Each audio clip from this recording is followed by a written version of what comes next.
you ready to get serious about building content sites and building a profitable business online? Welcome to the Niche Website Builders Podcast. We bring you the latest field-tested tips, tricks, and strategies for building a profitable online asset. We interview industry experts, share customer success stories, and reveal our own experiences working on hundreds of sites to inspire and motivate you to make something happen. Let's do this.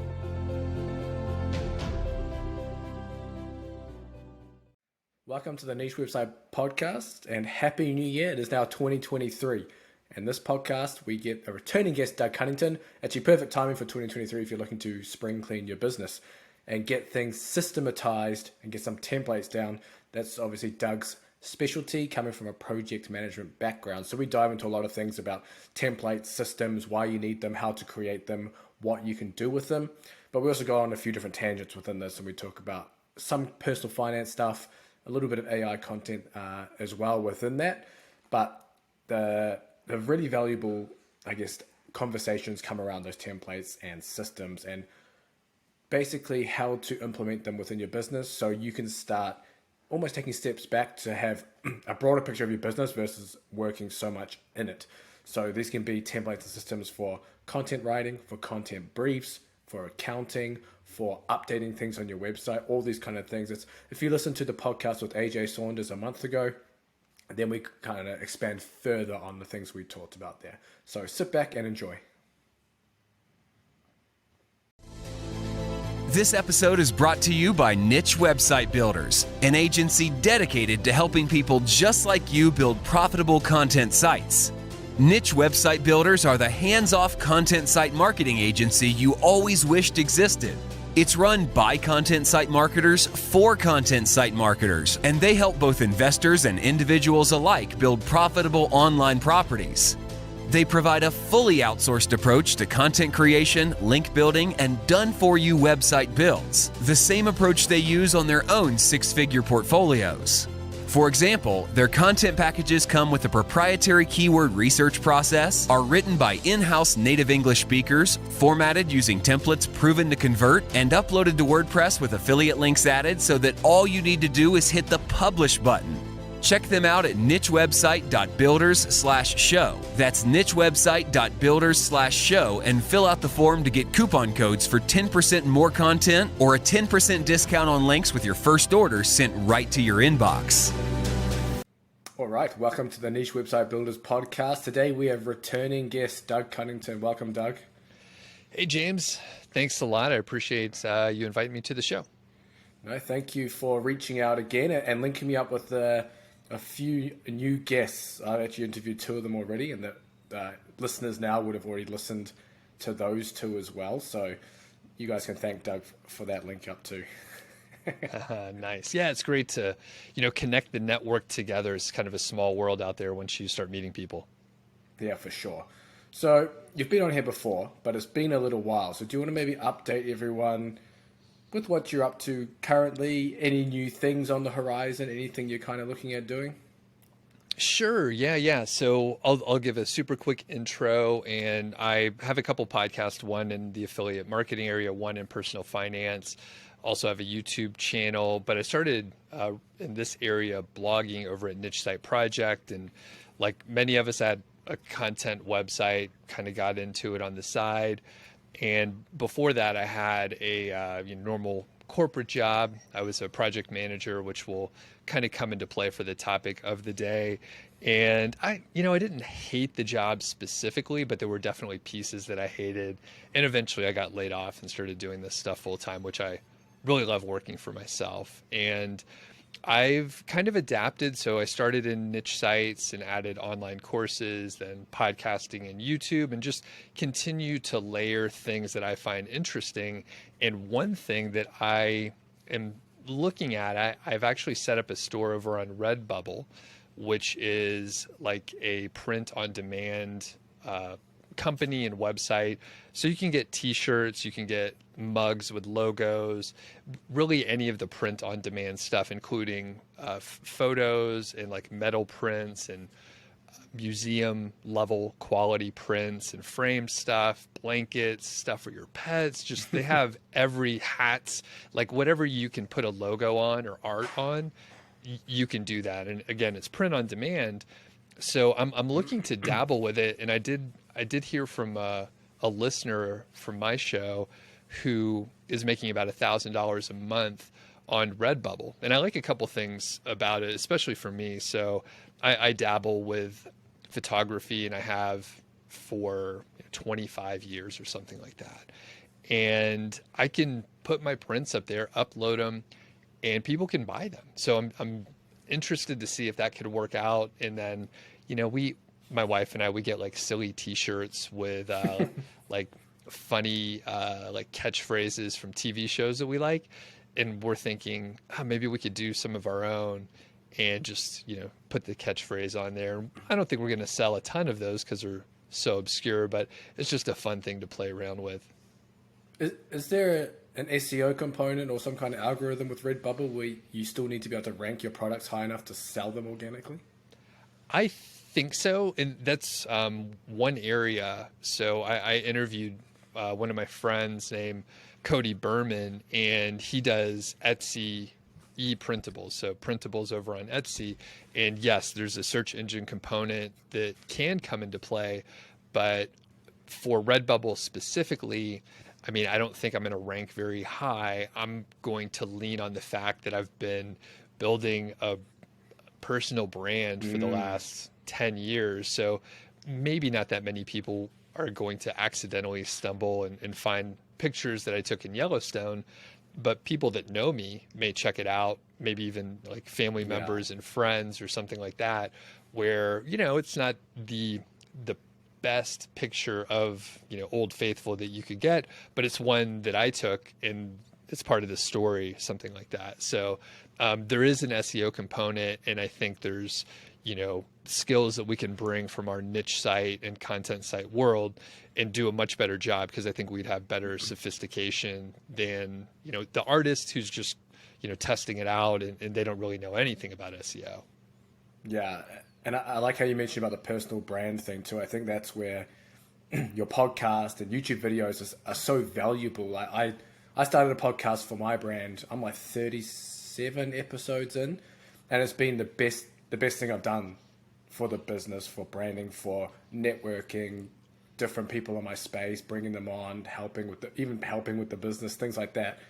Like it's a game changer, especially with I know you have it out against the AI content stuff and the chat GPT crap that's come out now and things like that. And I tend to agree with you in terms of, that regurgitated content. And anyone can do that, but having a personal brand of people that follow you and your opinions and your experiences is completely different. Right. And what's your show? I didn't know you had one. We haven't talked in a little while. So what's your podcast? It's Sweet Science of Fighting podcast. So it's all to do with combat sports, physical preparation. So if anyone's listening and is into martial arts or anything like that, there's the plug. Okay, got it. Yeah, I was going to say that doesn't intersect in my Venn diagram, so no. I wouldn't understand what you're talking about, but I'll check it out. So it's cool. It's great for networking, like you said. You can, especially, you've gotten past the first 15 or 20 episodes. So if someone does an interview, like they could count on it being published. Versus, I've done the interviews where it just sits on the shelf. It ends up being a waste of time because someone didn't follow through on their show. Yeah, I've had that too. And I think as well, as you start to, even just having certain guests on your podcast almost validates your brand and podcast. People go, oh, you've had these people on? Yeah, hell yeah, I'll come on. These kind of things, Yeah. Very cool. So if anyone's looking to do something for their brand, that's one thing they can do. But it's the start of 2023 while this episode drops, and it's probably a good time to almost spring clean your business. And Doug here, he's, I guess you could say, an expert, especially within his previous career job, in terms of systemizing, managing, templating, all that I guess the boring stuff of the business, but the stuff that makes the business run. So why don't we start at the very top? Template systems, why should we do them? Why do we need them? I don't have them right now. I know it's horrible. I actually just talked to a guest, AJ Saunders, maybe a month ago. He also said that's horrible. So this will be a good episode to maybe get myself to do it this year. So I'll give you a quick, sort of bullet point list of why they can be valuable. And then I'll back into it and let you know sort of my background and why I'm actually very qualified to do some of this stuff and think about it, especially sort of not recreating the wheel. So that's one of them, right? So let's imagine we'll kind of focus on the content area here, but let's imagine, you're writing the content yourself and you sit down, you have maybe a couple hours to work on your site or write some content for whatever it is. And you're just staring at a blank page, a cursor blinking. It's kind of hard to get started. And then if you have a template, you kind of have like a minimal sort of skeleton of what needs to be there. And it helps you out. So it can kind of help with like writer's block and just getting you moving forward. The other, piece of it is around having like a well-structured piece of content. And you could have, different templates for different kinds of content, but not only do you have the skeleton there, but you kind of know like it has the things that it needs to have. So you could follow best practices as well. Something underlying that whole sort of idea is all the decisions that you have to make. And that, for me, if I can remove decision making and just go with habits, follow the template, follow the systems, standard operating procedures, SOPs, then you don't have to make so many decisions. You could just, do the work portion of it.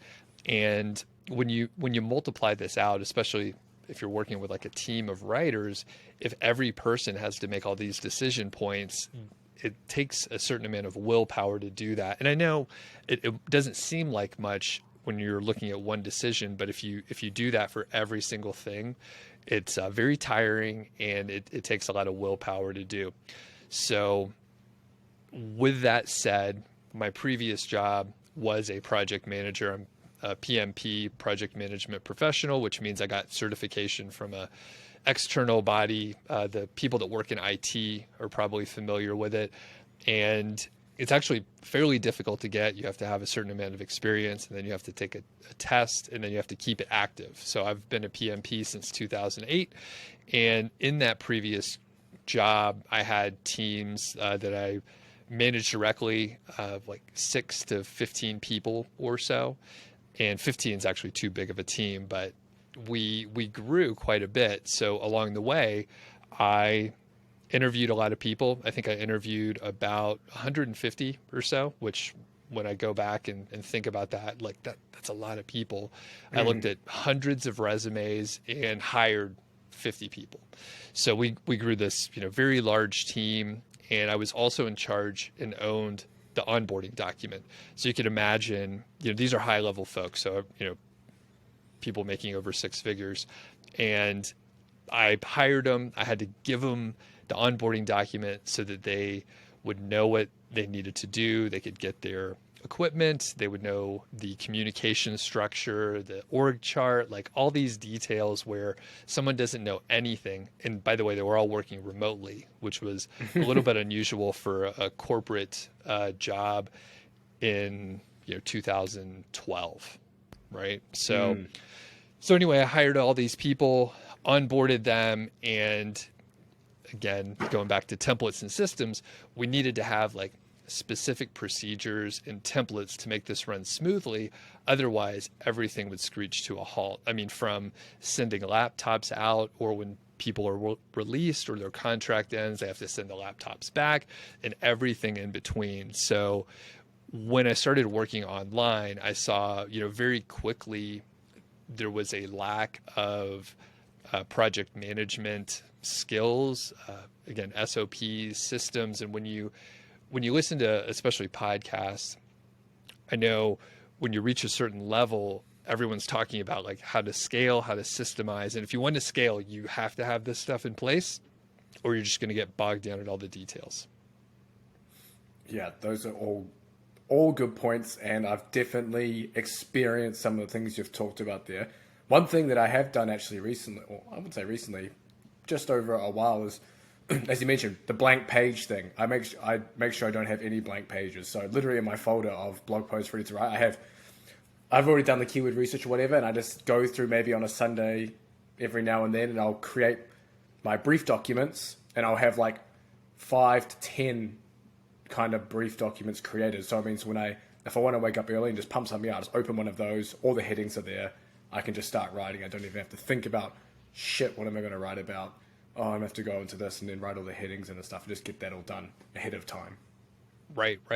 And, you know, one thing is, if you could write an outline fairly quickly, then it's like, oh, I only have 15 minutes. Maybe I could, you know, do the content brief, do the outline, and have that skeleton of what you need right there and ready to go. Like, yeah, how long does it take you to write an outline or a content brief or something like that? Not long at all.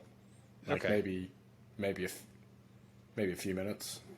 Okay. Because I'm just putting headings when it's for myself. I'm just putting headings because I know what I know my process, if that makes sense.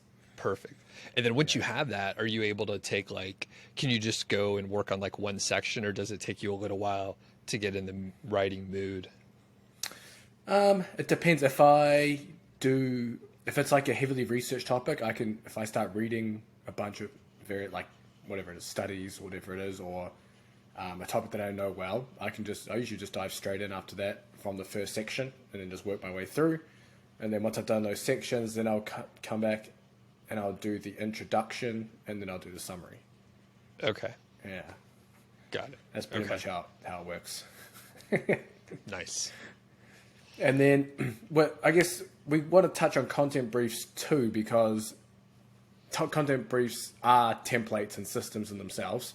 I've got a few templates for one of my writers that I ended up creating. So I do actually have some templates and systems in place, but not much else. So let's start there and we'll move into some other things. But in your content brief, what are you providing?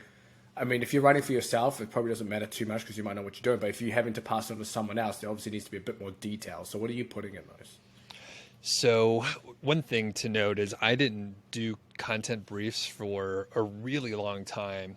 I think in the last couple of years, people have talked about them more and more, but I didn't for a long time. And I would just provide a template, provide the title, and then the writer would move forward. The thing is, if you work with a writer for a little while and they understand your style, like they can run and go with it. But generally, these content briefs should hopefully be short. We're talking like one pager or so. You don't really want it to be much longer than that. I think an outline is probably essential, and the outline can really be kind of like the subheadings of the article, so you can keep it simple. One of the key things to include is references, especially if you're hiring, external writers. So if you can do the research that you know is correct and that should be referenced, give them the references. That saves them a ton of time from going and reading and trying to figure out like where to get the information from if they're not already an expert.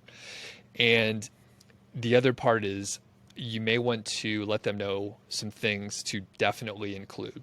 Some of that is obvious from the subheadings, but you may want to tell them, spend time on this area because I think it's really important and there should be a couple paragraphs about it or a sentence or at least mention it. Conversely, you should also mention what you don't want included. Now, if you're not into the niche, then you may not care much. But James, like for your site, if you hired a writer, you may have like some particular beliefs, some particular things about, whatever, some techniques that you want to make sure that you mention or not mention. So if it's a more sort of controversial type of a topic, you may want to mention like, don't talk about religion in this one because we just want to, keep politics out of it or whatever, and just keep it straightforward, talk about this stuff, leave this out. Further, you could put like FAQs or some other, details that you want in there. Essentially, the content brief should tell the writer what you want included, what you don't want included, and any references that you want them to use. Do you have a template or system in place for creating the content brief? So to go even bigger step backwards. So if you're going to outsource that part? Yep. Yeah. Great question. And that's exactly what you can do. So once you run through this a few times and you understand what should be in a content brief, then yeah, you can put a system around the content brief and tell someone who is, maybe they're not a strong writer in the language that you need it to be written in, and they're a strong researcher. Get them to do a ton of research. They can create the content brief for you. So yes, there's almost, I can't think of any examples right now where you can't put a template or at least a starting point around, any part of the process. What has been your experience for the best way to go about that? Is it a written document with screenshots? Is it video? Is it everything, all of that put together? I really like to do a written job aid document, one, and put screenshots in there to illustrate things. One reason I like to do a document with screenshots is if anything changes, like a button moves to a different place or a tool just changes, you could just update the screenshot and change the text. If you do videos only, then you have to do a whole new video. If something changes, you have to do a whole new video. And that's kind of a pain in the ass. The other part, because I started doing videos and I was like, great, I'll create a video and just show them, right? Show them. It's, pictures worth 1,000 words, and there's like thousands of pictures in a video. So it must be more valuable, right? The other problem is if you're not prepared to go through and do the video without making any mistakes, then you're going to have a lot of false starts, and you're going to say, you just go over here and you click this button. And then you're like, oh, wait, the button's not over there. It's actually over here. And then if you don't have everything organized already, then the video is going to be kind of rambly and hard to follow with some mistakes, false starts, and not be as useful. So unless you're good at video, you may want to keep the clips really short. Some people do love video, and frankly, I've watched some videos that people have done, and they do what I just mentioned. It's kind of rambly. It's not as concise as it can be, and it's much easier to edit the written word than it is to edit a video. Yeah, I'm just thinking back to my video that maybe I rambled a bit on that too. So I'll probably have to look to do some kind of document along with it, so at least it's a little more straightforward. But I guess in terms of templates and systems, I guess the content writing, the briefs, that's not the only thing that you can systemize or template within your business. What are the other important areas that you think should be done for someone who's running a niche website? Wow, I didn't think, maybe we come back to that. I don't have any like specific examples off the top of my head, but just thinking through kind of on the tech side, one thing that you could do is, make sure your plugins are updated, your theme is updated, and some of those details. Maybe you have a system, sort of a checklist where you go through once a month or once a quarter, whatever makes sense, and make sure, plugins are done. Make sure, everything is updated properly and you don't have any like security issues or something like that. So, could be a small thing like that. Going a little bit, further out and just thinking about systems in general. So you mentioned potentially you can outsource the content briefs. Maybe you get someone to do the research. Maybe you have a different person that creates the outline because maybe they're a subject matter expert in that area.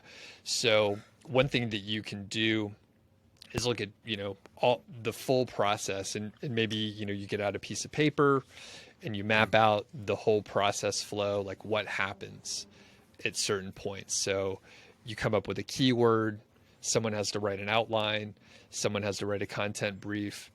Based on that outline, someone writes the content, someone does the draft and gets images and put links in there. Maybe a different person does all of that.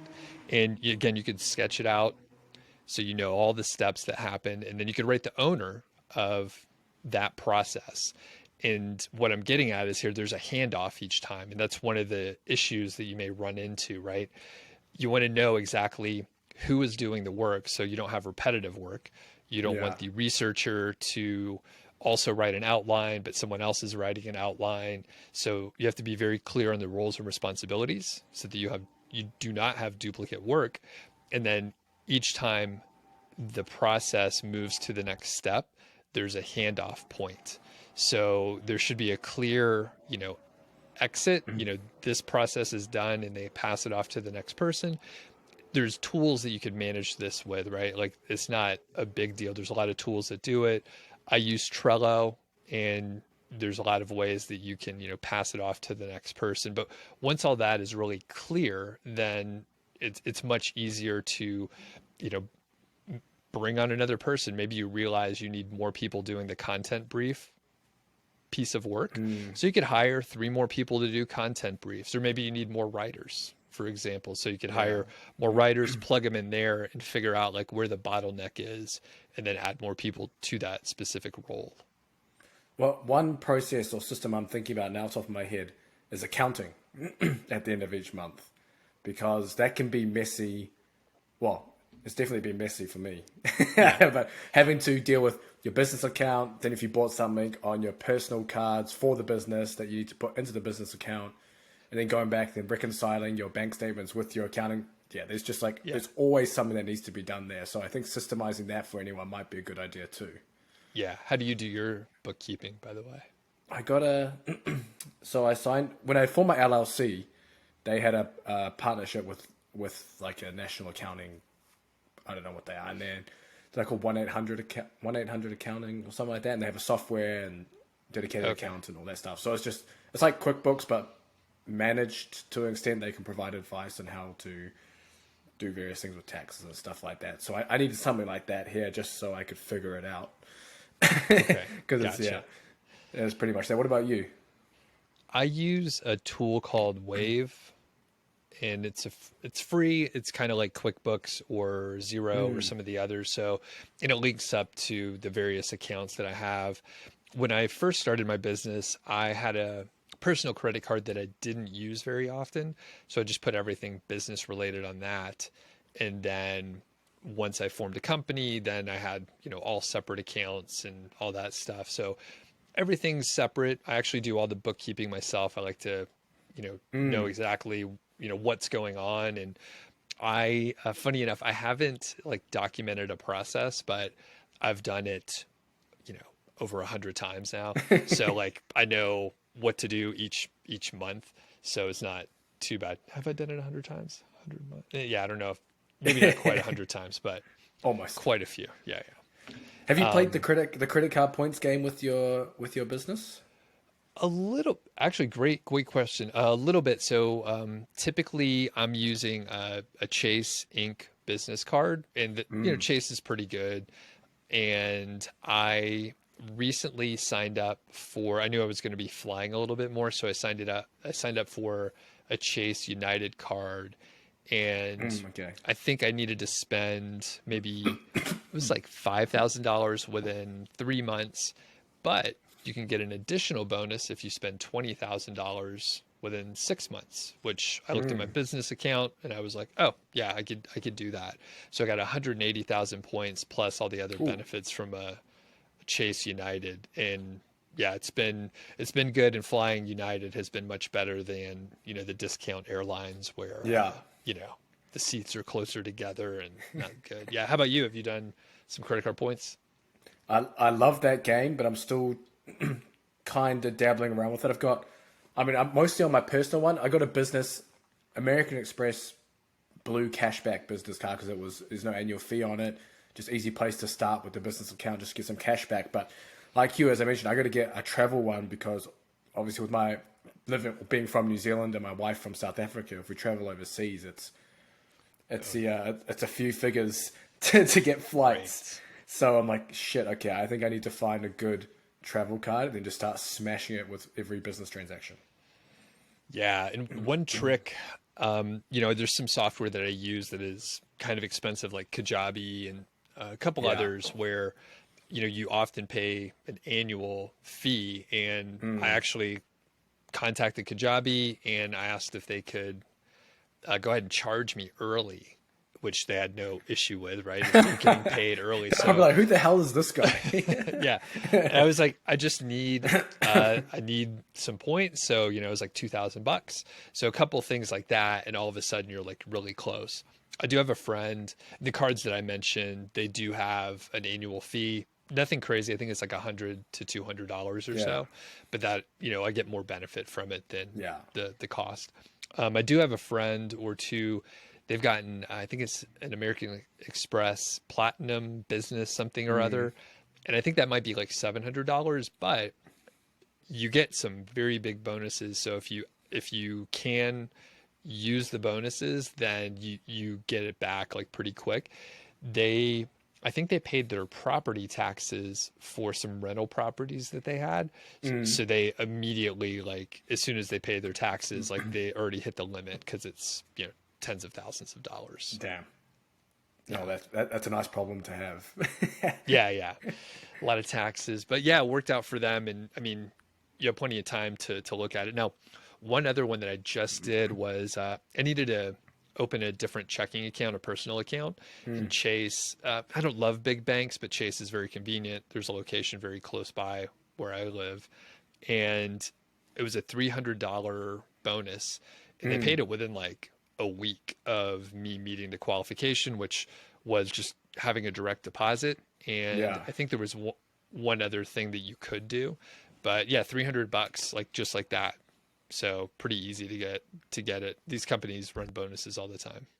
Yeah. You always see, you get emails for them and stuff in the mail all the time as well. But on the software thing, monthly versus annual subscriptions, this thing always boggles my mind. I remember, I might have been on the Authority Hacker podcast where they talked about doing monthly signing up for something monthly versus the annual rate because, maybe eventually you don't want to use that product, you want to move, but if you signed in for 2 years on something, then you're kind of stuck there. And I'm running into this problem right now. I'm stuck with GetResponse, the email platform. I hate it a lot. And I'm looking to move and I'm like, shit, I ended up fucking taking the annual bloody discount thing on there. I'm like, okay. So now since then, I've been doing everything monthly. And I'm like, shit, am I doing things monthly and then just paying more out of pocket to do all the stuff? So your opinion, monthly versus annual subscriptions? Yeah, a lot of psychology with this. So I love a deal. So if I know I'm saving over 15 or 20%, I'm like you. Yeah. And through most of it, there's only been a couple tools that I stopped using. So I've come out ahead and I almost will always pay the annual.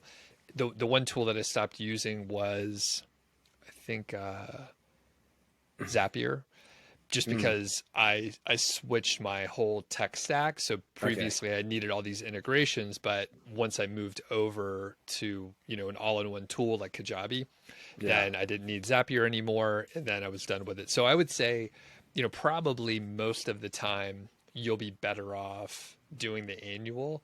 And it's, like I said, there's all this psychology with it. So you got burned one time and now that's like in your brain. And you're like, I don't want to be burned again. Yeah. So, and it depends on the tool. If you're like testing it out, I would say, maybe just get a month. And then if you want to, you can up it and pay for a full year. Like most companies want you to do that anyway. Yeah, exactly. That's good advice. And before I go to more back on our actual topic of writing content and things, what email marketing platform are you using for your brands and things like that? Or do you recommend? Because I'm kind of tossing up ConvertKit, ActiveCampaign. They're kind of like considered, I guess, the two leading ones in that space. Right. But so I'm using Kajabi for using their site project. Okay. Yeah. So and they have everything. I mean, they do. I went there because they have courses, but they have a full, funnel system. You could actually set your website up there. They have podcast integrated. They have a community, and I think they're probably strongest in their courses area, followed by the email marketing piece, which is pretty good. Everything else is probably like average or so, but I had a very Frankenstein put together tech stack that was prone to breakage. So I just wanted to move to something that just kind of all fit together. And I mean, they built it separately, and if they have issues, it's possible, but it's all in the same place, and they have to worry about the integrations, not me. So that said, I would ask you, James, like, what do you need to do with your email list? So do you have Pretty any other basic. pieces? Okay. It's more, yeah, I do, but it's more, Zapier kind of integrates. So I've got Mighty Networks as well, which is a community. And Okay. so I just kind of and I have another third party app that kind of runs all my programs and stuff like that. So that's all kind of connected. It works fine at the moment. But it's mainly with the newsletter. It's simple stuff: automations, tagging, moving people between Okay. lists and things like that. It's all that kind of stuff. I mean, GetResponse does all that. I just don't like the platform. It's just so buggy. It just Okay. annoys me. That makes sense. Yeah. I use GetResponse for a couple years, and yeah, I didn't love it. It was fairly sophisticated when I was using it. They had a lot of the tagging and segmentation that you're talking Yeah. about, but I mean, I think I would look, maybe at some of the pricing and the interface and stuff like that. I've never used ConvertKit, and what was the other one that you were looking Active at? campaign. Active. I haven't used either one of those, but I know, like you said, I know a lot of people that do use them. But I mean, even Aweber, I actually use Aweber for my other podcast. It does, automation, tagging, segmentation. Like they basically do all the same thing, and they may have different marketing messages or something like that. So, I mean, and I've been happy with Aweber too, even though it took them a little while to catch up with all the tagging and segmentation.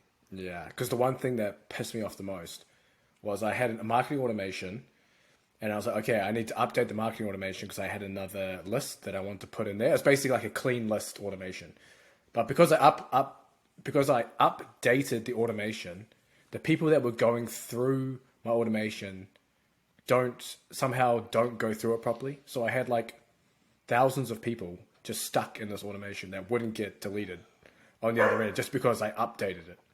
And I was Gotcha. like, you got like, I cannot believe, oh, I've got the dog barking out during the podcast. But I want to come back to the template systems of writing and the idea of how to write the content once you have the brief. Is there a process that you have in place for that's been effective? Sure. So it's basically what you said, James. So I I didn't come from a strong writing background at all. In fact, I hated writing, and I didn't think I was very good at it.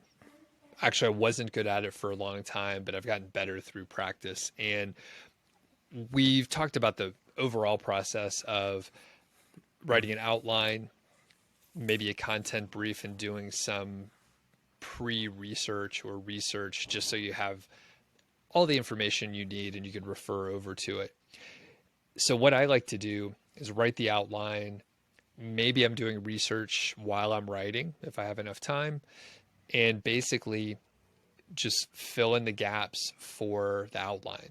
And when I really was going back to square one, trying to, you know, not get writer's block or fight through writer's block, I would just write one sentence for each one of the subheadings in the outline, and then go back through and write another one. If I felt inspired when I wrote one sentence, maybe I would write a few more.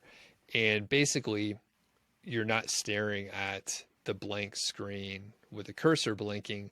You have your outline and you can just go Yeah. from there. And it's not too hard to write one sentence. And then once you have one, it's not too bad to write another one. So that is the general idea to fill it out. Of course, we may have some mental targets or specific targets for how long we want each paragraph or section to be based on the importance, the amount of information, the references, all those kind of details. And the other important part is to edit. So I think early on, I would just, actually, I'm guilty of this now. I could just picture myself, one draft and then move forward. If you come back even like a half hour later after you go for a walk or something like that, you can go through and edit it, find some mistakes, figure out how to say it in more concise ways, and just get rid of some of the fat and essentially have a better document, a better piece of content because it's shorter. You're not repeating yourself. You're not rambling on. And then, you could publish it from there, of course, but you could run through and edit it again. The good part in our business especially the written word, like you could go back and edit it over and over again. Like it's not permanent. It's not like you're printing a book and you can't change it. So that takes a lot of the pressure off. And I think, some people are nervous, especially when they're getting started, to just publish the content and like get it out there. Like you can fix it later, make it better later. Yeah, for sure. And I think what you talked about first about the writing the sentence, that's kind of almost been like a little writing hack that I've used. For example, if I'm at night and I'm finishing up or something, I'll even just write a couple of sentences or whatever within the brief. So I know the next day when I come back, it's not like staring at a page that you're just starting. You're staring at a page where you've got some content down, then it's just kind of easier just to ease back in. Oh, yeah. Yep. And I mean, I could think of myself now, especially if I'm not feeling, quote, inspired. And I sit down and I'm like, I don't know what I'm going to write here. Like, I'm just not really feeling it. Just write a few sentences that are garbage or a few like whatever it takes, like get past it.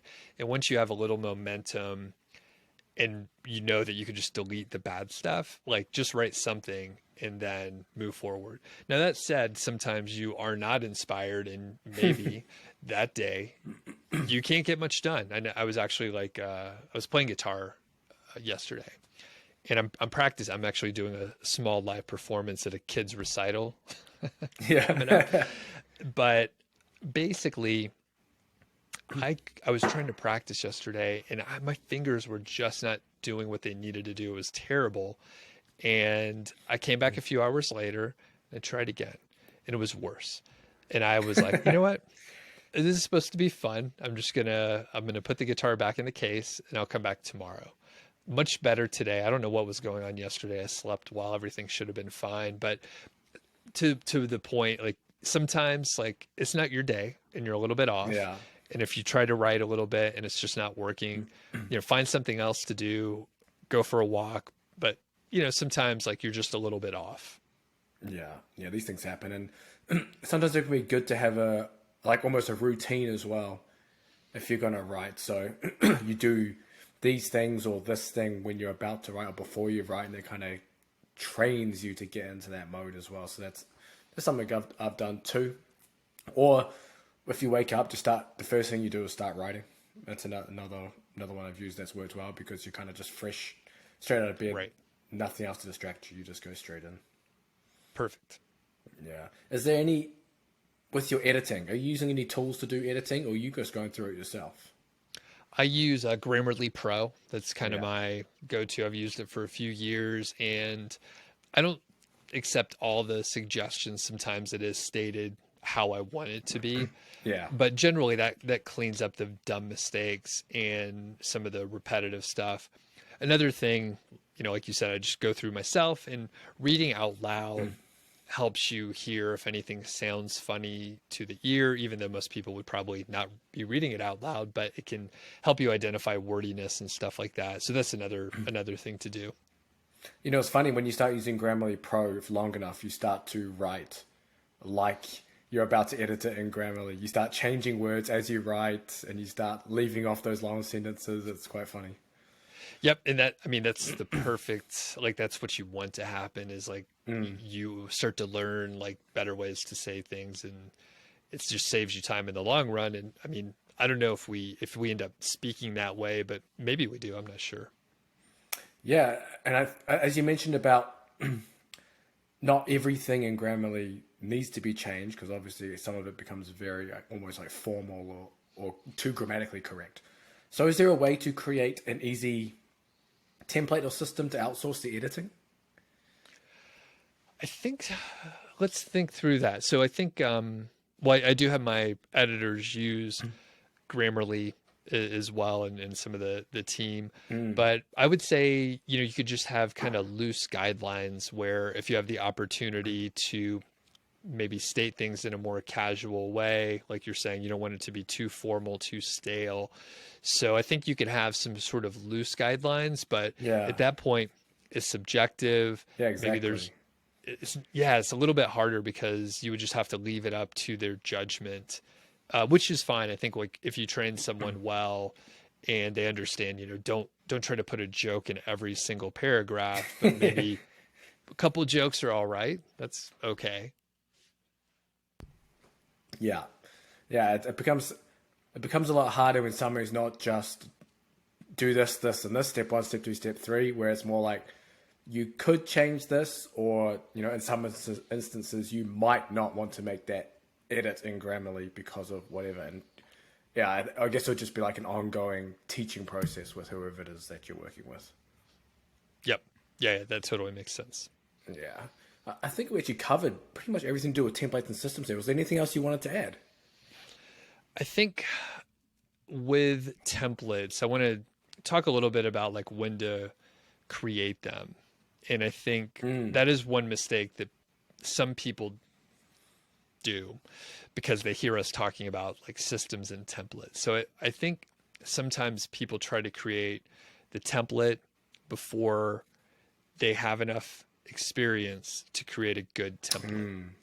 So it can be okay. And actually, as long as you know that it's a living document, a living template that should be going through continuous improvement, you're going to be okay. But the big mistake is someone creates a template when they start a website, they write maybe 4 pieces of content or something, and they're like, all right, I'm going to do a template on this, and then I'm going to give it to writer, and I'm going to outsource it to a team, and I have 6 people, and here's the process. But they haven't actually gone through enough writing and the process that we described to create a template and a system that flows well. So you do need to have some experience in place before you can write a really good template. Now, that said, I mean, you can go and Google this. I mean, like I said, I'm a project manager. So at times, I've showed up to a project and they didn't have any templates to draw from. So I went to like projectmanagement.com or something, and then Yeah. checked out whatever like core templates I could start from. And then I adapted it a little bit. And then from there, like, you can see how it works within the team, see how everyone's using it, and then customize it for whatever you need it to be. So you can start with a template, and that's one thing, right? So I have templates on my site that I have used myself. They've changed over the years, and they range from, hiring people from Upwork, from the job posting, and then the onboarding, content briefs, and a sort of project management spreadsheet, so the status of all the content that's being written. So those are a starting point, but people should have their own customization, their own details for how the whole project works and how the templates are used. So you can try to document the process early.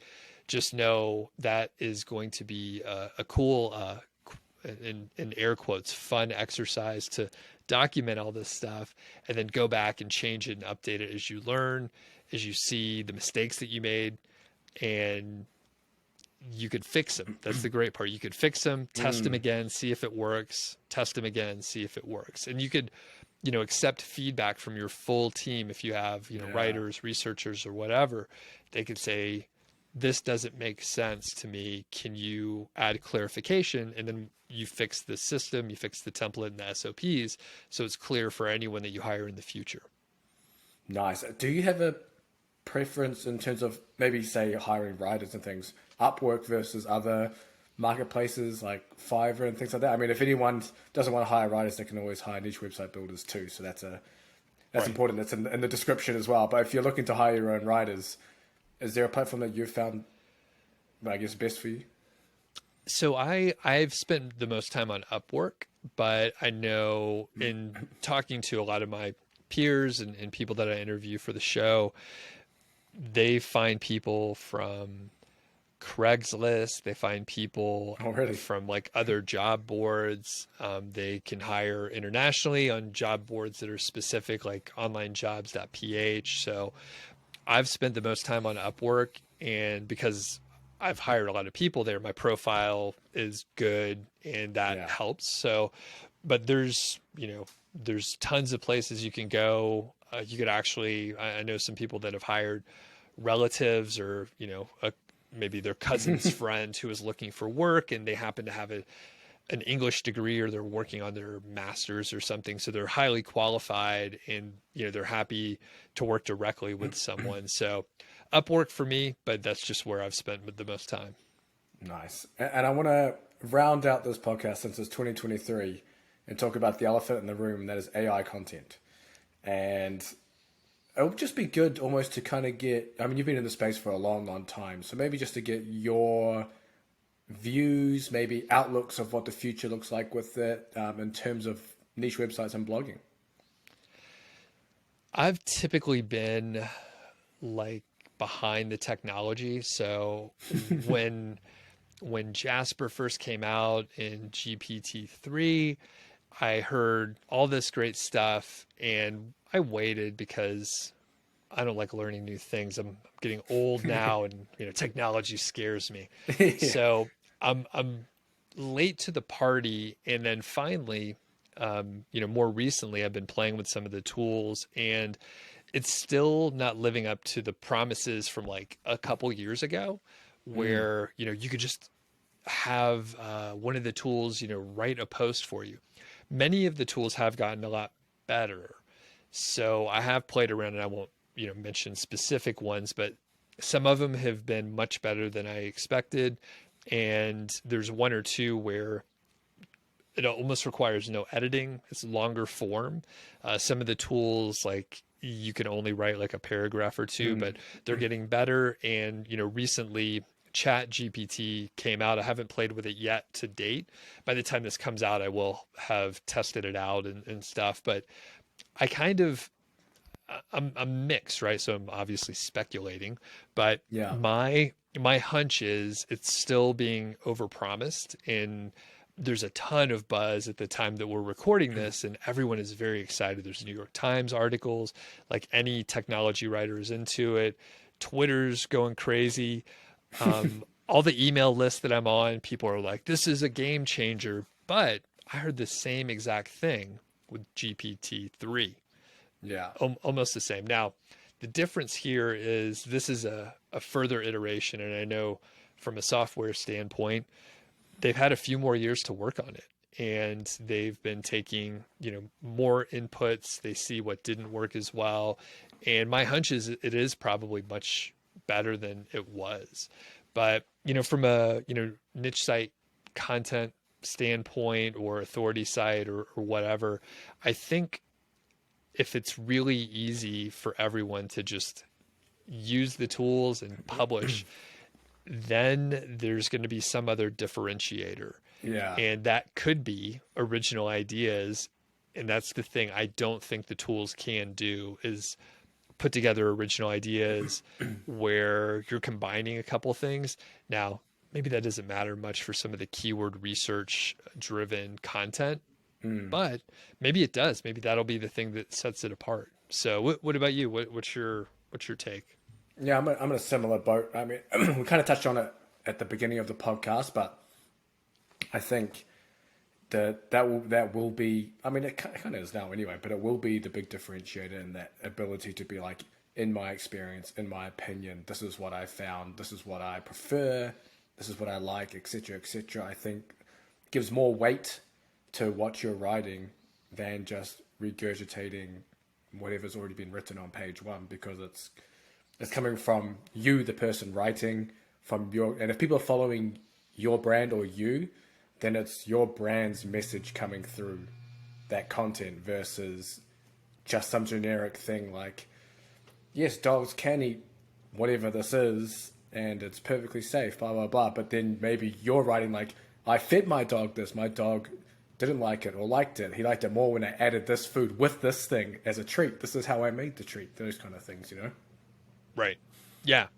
And I the other part is, I've said this on a couple live streams, but like, what are we trying to do? So if you, like, let's say someone is trying to start a site and they want to do all AI content, they are trying to just do some process where they can like earn some money. Like that's, because we're doing this to earn some money. So it seems like kind of an empty kind of job, it's like a factory job, like a high tech, modern like factory job where you're just like, all right, I'm going to feed keywords in, and then I'm going to get some content out, and then I'm going to publish it, and then wait.